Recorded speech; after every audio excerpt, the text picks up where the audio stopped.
안녕하세요. 술량닷 강사 이광일입니다. 어젠가 그젠가 제가 이제 파일 좀 올려놨는데 오늘 다시 공부를 해나가면서 발견이 되면 이제 그 즉시 제가 좀 이렇게 어, 이렇게 업로드나 이런 걸 올리고 있는데요. 오늘은 두 문제 제가 들고 온 거는 2차 방정식과 2차 함수에 관련한 내용이고, 자 여기에 있는 요 문제 하나 제가 들고 왔고요. 이 x제곱 플러스 x 플러스 1 이꼴 0이라고 하는 이 함수는 이게 많은 의미가 있죠. 그 함수 하나하고 또 다른 이제 4차 방정식에 대해서 요거에 대해서 제가 이제 뭔가 좀 알려드리려고 일부러 제가 이제 이거 선택을 했는데요. 자 우선 위에 있는 이 문제는 그 풀이가 이제 두 가지 형태가 이렇게 또 나눠서 하잖아요. 하나 풀이를 주고 다른 풀이 주고, 벌써 풀이도 보면은 복잡하죠. 근데 이게 복잡한 문제가 아닌데 복잡하게 좀 풀어놔서 또 간단한 풀이가 있어요.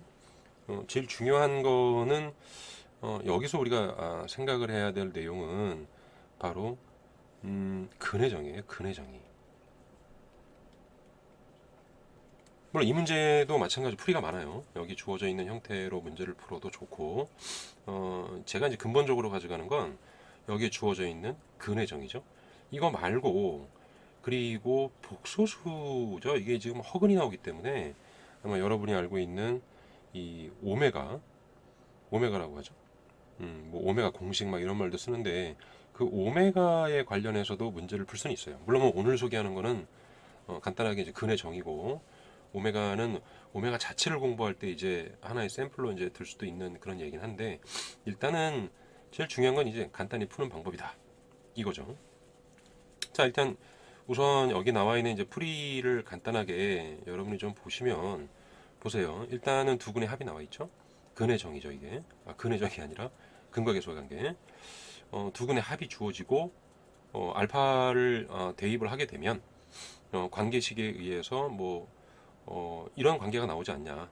여기서 이제 알파 플러스 2를 해서 이걸 아마 변형을 한 것 같아요. 변형을 해서 베타는 결국 알파의 제곱이다. 이런 걸 여기서 보여주고 있고, 따라서 얘도 이런 관계가 있으니까 그렇다면은 이런 관계가 성립하고, 여기에서 이제 직접 대입을 했죠. 알파는 베타 마이너스 1로 베타는 알파 마이너스 1을 대입을 해서 요런 관계가 하나 성립이 되죠. 요거는 좀 중요한 개념이긴 한데, 요때 요런 개념이 나왔다면은 결국 요 식에다가 알파와 베타를 대입을 해서 나온 식이니까 근 아니냐, 근 아니냐라고 해서 이 두 근으로 하는 2차 방정식이 원래 x제곱 플러스 x 플러스 1이었으니까 결국 이걸 정리하면 fx가 나오지 않겠냐 라고 해서 이제 pq를 계산한 식이고요. 이게 뭐 다른 풀이라 그래서 이거는 이제 연립을 한 거죠. 각각의 이제 근과 계수의 관계를 이용해서 이렇게 더해주고 더해주는 관계로 해서 이제 관계식이 나온다 라고 하면 이게 복잡하죠. 이게 의외로 이제 짧아 보이지만은 이건 또 복잡한 식이라 문제가 이제 좀 이렇게 풀어서 풀 수도 있겠죠. 물론 풀 수는 있겠지만 이런 걸 떠나서 이거 근해정이에요. 근해정의. 자 이제 보시면 근해정의가 뭐죠? 근해정의를 알아야 되죠. 이건 뭐 중학교 때부터 해왔던 아주 간단한 내용인데 근해정의 어려운 게 아닙니다. 여기 주어져 있는 건 마찬가지고, 예를 들어서 지금 여기 있죠? 이게 x의 제곱 플러스 x 플러스 1 이꼴 0의 두 근이 알파 베타다. 지금 이렇게 돼 있죠? 이게 근이라고 하면은 이 근이라고 하는 내용을 이제 1차 함수나 1차 방정식 또는 2차 방정식 이런 걸 공부하면서 아마 여러분이 했을 텐데요. 이 보시면 그냥 x에 대입하면 근을 x에 대입하면 성립한다는 거. 이제 결국 그거 아닙니까? 따라서 알파의 제곱 플러스 알파 플러스 1 이꼴 0 아니냐 라고 하는 게 근의 정의예요. 다른 거 없습니다. 그냥 베타를 대입하면 마찬가지 0이 나오겠죠. 자 이게 이제 근의 정의인데, 여기에서 이 근의 정의를 그대로 이용할 거예요. 일단은 이제 알파를 대입하거나 베타를 대입하거나 똑같겠죠. 이게 대칭형이라서 알파 하나만 가지고 해도 충분하거든요. 자 대입을 해놨더니 여기 이제 제곱이 들어가 있으니까 이렇게 알파의 제곱은 마이너스 알파 마이너스 1이 될 겁니다. 그쵸? 자, 이렇게 될 거고. 자, 이 알파의 제곱에 대해서 마이너스 알파 마이너스 1이고, 여기 이제 f 알파의 제곱은 그러면 f의 마이너스 알파 마이너스 1이 될 거예요. 자, 이 값을 대입하는 거죠. 원래 주어져 있는 이제 요 식에다가 대입을 하게 되면은 마이너스 알파 마이너스 1의 제곱 플러스 p의 마이너스 알파 마이너스 1 플러스 q가 되고, 이 대입을 했을 때 나온 결과가 이게 마이너스 4 알파 아니냐. 따라서 이제 정리를 해줄 텐데, 이거 정리할 때 제가 이제 뭐라고 했죠? 마구 전개를 하지 말라 그랬죠. 그래서 2차 내림차순으로, 2차는 여기서 하나밖에 안 나오잖아요. 알파 제곱이고요. 그 다음에 1차에 관련해서는 여기 이제 알파가 여기 마이너스 p 알파가 있고, 여기에서 2 알파가 나오죠. 따라서 플러스 요게 어떻게 나오죠? 2 마이너스 p의 알파가 될 거고요. 상수항은 여기서 1 나오죠. 이렇게 여기서 마이너스 p가 나올 거고, 여기에서 플러스 q 이꼴 마이너스 4 알파 이렇게 될 겁니다. 그러니까 전개를 막 하지 마시고 이렇게 순서대로 내림차순으로 이렇게 정리해 나가시는 게 좋아요. 자, 이제 이걸 정리해 보죠. 이거 넘겨주면 되니까, 그럼 이게 알파 제곱이고 플러스 마이너스 4 알파 플러스 2 알파니까 넘어오면 6 마이너스 p 알파가 되고, 플러스 1 마이너스 p 플러스 q 이꼴 0이 될 겁니다. 자, 여기에 집중하시는 거예요. 이거 보세요. 지금 이 식 자체는 진짜 x자리에다가 알파를 대입을 했죠. 이렇게 이 알파를 대입했을 때에 0이 나온 거예요. 그러니까 알파가 근이 되는 거잖아요. 그쵸? 근의 정의에 의해서 그러면 알파를 대입해서 0이 나온 식이 여기 있죠. 이렇게 따라서 뭐가 되죠? 6-p가 1이고 1-p 플러스 q라고 하는 이 값이 얼마가 되죠? 1이죠. 따라서 여기에서 p 값이 5가 나오고, p가 5가 들어가니까 여기서 q도 5가 나온다 라는 거겠죠. 자, 이게 이제 이런 복잡한 관계로 연결시켜서 연립을 하거나, 이 이제 관계식을 알파하고 베타하고 양쪽을 잡아서 이렇게 푸는 식보다는 이 간단한 뭐죠? 근의 정의, 근의 정의. 알파를 대입해서 0이 나왔고 알파를 대입해서 0이 나온 꼴이니까 같은 식이겠죠. 이걸 이용해서 풀어주는 게 아마 훨씬 좋을 겁니다. 근의 정의. 되게 단순한 형태의 개념을 가지고 충분히 풀 수 있는 그런 형태의 문제가 됩니다. 복잡하죠. 네. 이것도 이제 대외적인 이제 모의고사 문제였는데, 이제 이런 문제를 이제 복잡하게 풀 필요가 있겠냐? 자, 이거 말고도 풀이가 또 있을 거예요. 이게 이제 오메가를 이용해서, 이 오메가를 이용해서도 풀이가 더 있겠지만, 그렇게 복잡하게 풀 만한 문제는 아니고요. 이렇게 이제 여기서 이제 이 전개하는 게 조금 복잡할 수는 있어도, 이것도 간단하게 내림차순으로 정리한다고 했죠. 자, 그렇게 해서 간단하게 풀면 됩니다.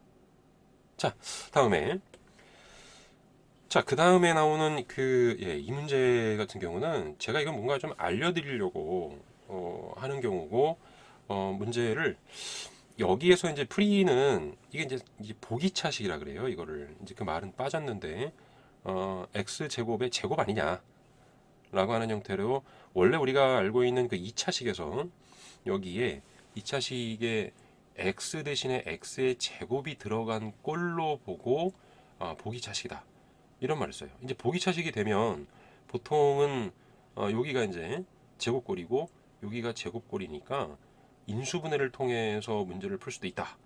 그래서 이 제곱관계에 대해서 공부하는 것도 한 번에 해줘야 되거든요. 원래 이제 이것도 단번에 이거를 딱 보고 푸는 게 아니고, 이 내용을 보고 그럼 얘는 x제곱의 제곱이고, 이 부분은 이게 6의 제곱이잖아요. 이런 형태가 되니까, 그럼 이거는 혹시 우리가 여기서 쓰는 내용은 뭐냐면은 이걸 쓰려고 그러는 거예요. 이게 a제곱 마이너스 b제곱이라고 하는 꼴이 a 마이너스 b와 a 플러스 b, 자, 이 꼴로 두고 풀기 위해서 이 부분 x의 제곱이죠. 그 다음에 이 부분이 6이니까 여기를 플러스 6으로 두는 겁니다. 이렇게. 자, 그럼 중간에 12x제곱이 나오니까 여기가 이제 3x제곱이잖아요. 따라서 마이너스 9x제곱 이렇게 쓸 수 있죠. 자, 이게 이제 써주면은 이게 이제 x의 제곱 플러스 6의 제곱 마이너스 3x의 제곱이니까 이게 바로 딱 요 꼴이 나오죠. 자, 이렇게 해서 이제 문제를 이제 풀어가겠다라는 내용인데, 이제 2차 식이 두 개가 나오니까 각각의 이제 근이 될 수 있잖아요. 근데 이 문제를 이렇게 해서 풀 필요가 없죠. 뭐냐면 여기서 이제 제가 알려드리려고 하는 건 뭐냐면은 역수방정식이에요. 역수방정식. 자, 이거는 뭐 모든 다항식에 대해서 다 성립하는 식이고, 간단하게 2차식으로 얘기해주면은 이런 거죠. ax의 제곱 플러스 bx 플러스 c 이꼴 0의 두 근이 알파 베타라면 이거예요. 이게 주어져 있다면 알파분의 1과 베타분의 1로 이를 근으로 하는 2차 방정식은 뭐냐? 그게 뭐냐면요, 이거 이렇게 바꿔놓는 거예요. cx 제곱이고요, 플러스 그대로 내려오겠죠. bx로 a가 이쪽으로 갑니다. 이렇게 되는 거예요. 자, 이 원리는 이제 자체에 관련된 식이긴 한데, 자, 이게 이제 요걸 가지고 하는 겁니다. 그러니까 알파를 대입하면 이게 증명은 어떻게 되냐면, 알파를 대입하면은 a 알파의 제곱 플러스 b 알파 플러스 c가 0이잖아요. 이렇게. 자, 그러면 알파분의 1이나 베타분의 1을 근으로 가는 경우는 자취식이 자취. 그럼 너를 x라고 하자 라고 했을 때 어떻게 되죠? 그럼 알파는 x분의 1이 되잖아요. 근데 알파에 대한 관계식이 여기 있죠? 여기다가 대입하는 겁니다. 그럼 어떻게 되죠? a의 x분의 1의 제곱이고 b의 x분의 1이고 플러스 c가 0이 되겠죠. 자, 그래서 이렇게 나와 있는 식 전체 양변에다가 x의 제곱을 싹 다 곱하는 거예요. 그럼 이 부분 먼저 cx 제곱이 되죠. 그리고 여기가 bx가 되겠죠. 그리고 여기가 a가 되겠죠. 그래서 나오는 방정식이 됩니다. 이렇게 역수 취급하는 거. 상수항이 최고차항으로, 최고차항의 계수가 상수항으로 옮겨가는 겁니다. 자, 이거 모든 다항식이 다 돼요. 3차식도 마찬가지고, 그러니까 ax의 세제곱, 뭐 bx의 제곱 플러스 cx 플러스 d 이꼴 0의 세 근을 알파 베타 감마라고 하자. 이때 알파분의 1과 베타분의 1과 감마분의 1을 세근으로 하는 3차 방정식은 뭐가 되냐? 그러면 싹 다 위치를 바꿔주는 거예요. 그래서 dx의 세제곱이고 cx의 제곱이고 bx가 되고 플러스 a가 0이 되는 겁니다. 이렇게. 4차도 마찬가지겠죠. 따라서 지금 이거는 역수 방정식에 뭘로 보는 거죠? 네 근의 합으로 보는 거예요. 그래서 이거에 대해서 역수 방정식은 어떻게 되죠? 자, x의 4제곱이 있고 3x의 제곱이 있고 플러스 36이 0이라고 할 때 이 0에 대해서 알파, 베타, 감마, 델타가 근이니까, 그럼 알파분의 1과 베타분의 1과 감마분의 1과 델타분의 1을 네 근으로 하는 4차 방정식은 어떻게 되겠습니까? 바꿔주는 거예요. 36의 x의 4제곱이 되죠.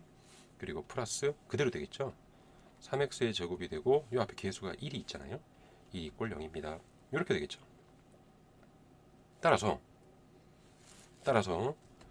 알파분의 1 플러스 베타분의 1 플러스 감마분의 1 플러스 델타분의 1은 뭐가 되죠? 이게 네 근의 합이 되는 거죠. 네 근의 합을 이용해서 우리가 이제 풀어가는 식이 되니까 결국에는 얼마가 되죠? 그 4차식의 이 3차항의 계수가 0이잖아요. 그죠? 그러니까 이제 다시 좀 얘기해 주면은 이렇게 되겠죠? 여기다 써드릴까요? 여기다 써드릴까요? ax의 4제곱 플러스 bx의 세제곱 플러스 cx의 제곱 플러스 dx 플러스 2 이꼴 0이라고 하는 4차 방정식의 네 근이 이렇다. 따라서 네 근의 합은 항상 마이너스로 시작한다 그랬죠. 마이너스 a분의 b가 되는 거예요. 그러니까 여기서 중요한 건 이제 3차항의 계수겠죠. 이렇게. 자, 이게 되는데 지금 여긴 3차항의 계수가 없잖아요. 그죠? 따라서 답은 0 이렇게 되는 겁니다. 뭐 좀 더 정확하게 얘기해 주면은 마이너스 36분의 0이 돼서 0이 나오겠죠. 자, 물론 뭐 문제를 이렇게 요 개념도 중요해요. 요 개념도 중요한데 우리가 이제 a제곱 마이너스 b제곱이라고 하는 이런 형태로 문제를 변형하는 보기차식은 보통 이제 이렇게 많이 푸니까, 자, 요 내용인데 문제에서 근에 대해서 그 역수에 대한 합 이런 것들이 나오면 굳이 이런 식으로 해서 시간 낭비할 필요 없습니다. 역수 방정식 아주 유용하게 써먹어야 되는 그런 형태가 되니까 방정식에서 많이 물어보잖아요. 이런 경우에는 이렇게 역수 방정식은 모든 개수값이 완전히 뒤집어지는 형태로 나오니까 간단하게 합이 얼마냐 라고 했을 때 사실은 여기 이제 3차나 1차 항의 개수가 0이잖아요. 그러니까 답은 바로 0이라고 그냥 바로 답할 수도 있습니다. 됐죠? 이 역수 방정식을 의외로 많이 모르던데 이거 상당히 중요해요. 자취식으로 해가지고 우리가 이제 이렇게 변형을 해서 증명도 가능하고 이거는 모든 다항식에서 다 성립해요. 자, 그런데 더 좋은 건 4차 이상의 다항식에서는 이 근과 계수와의 관계에서 합이나 곱밖에 안 물어봐요. 그 중간 부분은 너무 복잡하기 때문에 이 4차 이상은 이렇게 합이나 뭐 네근의 곱 요거까지밖에 안 물어보겠죠. 여기서 이제 곱이라 그러면은 알파, 자, 알파, 베타, 감마, 델타의 곱은 뭐냐? 라고 하면 어떻게 되죠? 마이너스, 플러스, 마이너스, 플러스가 되죠. 따라서 a분의 2입니다. 이렇게 되는 거예요. 이것까지 막 일반화 시켜가지고도 하는 경우도 있는데 이제 그거는 뭐 꼭 그렇게까지 안 해도 되고 많은 내용이 나오는 건 아니라서 수업 정에는 물론 해주지만 지금은 아주 간단하게 해결하기 위한 방법이에요. 따라서 이 구조를 알고 있다면 전체적으로 알고 있다면 4차 방정식의 네근이 주어져 있을 때 이건 근의 역수 따라서 역수 방정식을 써주면 이 3차항의 개수와 1차항의 개수가 지금 0이잖아요. 따라서 답은 그냥 0이구나 라고 답할 수도 있는 겁니다. 되게 간단하죠. 자, 이제 문제라고 하는 것들이 무언가를 더 아는 거 이게 이제 스킬인데 이런 것들을 많이 알았을 때 이런 문제가 나오면 바로 적용시켜서 답을 바로 낼 수 있는 그런 경우가 돼요. 그럼 그걸 아는 학생은 이렇게 남들은 문제를 가지고 변형을 시켜서 인수분해해서 이 근들을 다 파악해가지고 통분까지 해가면서 문제를 풀 때 이걸 아는 학생은 답을 바로 쓰겠죠. 예, 그런 이제 스킬이 필요한 거예요. 자, 여기서도 마찬가지죠. 간단하게 이 내용은 근의 정의를 이용해서 풀면 굳이 이런 많은 작업들을 할 필요가 없다는 겁니다. 자, 그럼 상당한 시간을 우리가 세이브할 수 있죠. 그러면서 문제를 푸는 스킬도 익혀가면서 시간은 시간대로 절약이 되면서 뭐 대외적인 시험이든 학교 내신이든 이런 시험을 좀 간단하게 볼 수 있는 거예요. 시간을 절약해야 정말로 시간을 투자해야 되는 어려운 문제를 우리가 이제 그 배점이 높죠. 그 문제가 또 그런 문제에 시간을 투자할 수 있는 겁니다. 시간을 절약해야 되죠. 어때요? 그러니까 많은 것들이 있는데 우리가 수학이라고 하는 과목은 뭘 새로운 거를 많이 해야 뭐 되는 게 아니라 기본적으로 우리가 이렇게 알아야 되는 거, 좀 알았으면 하는 거, 그래야 문제가 쉬워지는 거 이런 스킬을 좀 많이 공부하면 공부하는데 이제 문제를 풀거나 이럴 때도 시험 볼 때도 이럴 때도 많은 도움이 될 겁니다. 자, 이런 문제가 이제 되게 많다고 했죠. 네, 앞으로도 뭐 계속 이제 문제가 나올 텐데 뭐 수학 하에 있는 도형의 방정식도 그렇고 수원에 나와 있는 함수의 극한이라든지 또는 뭐 상학함수, 지수로 함수도 물론 마찬가지고 미분 넘어가면 더 많아요. 미분, 적분 다 마찬가지입니다. 확률 통계도 마찬가지고요. 이런 것들이 상당히 많고 그런 문제들이 발견이 될 때마다 제가 이제 부분 조금씩 올려드리는 겁니다. 자, 이런 것들이 여러분들에게 많은 도움이 됐으면 하는 바람이에요. 네, 술량닷컴의 강사 이광일이었습니다.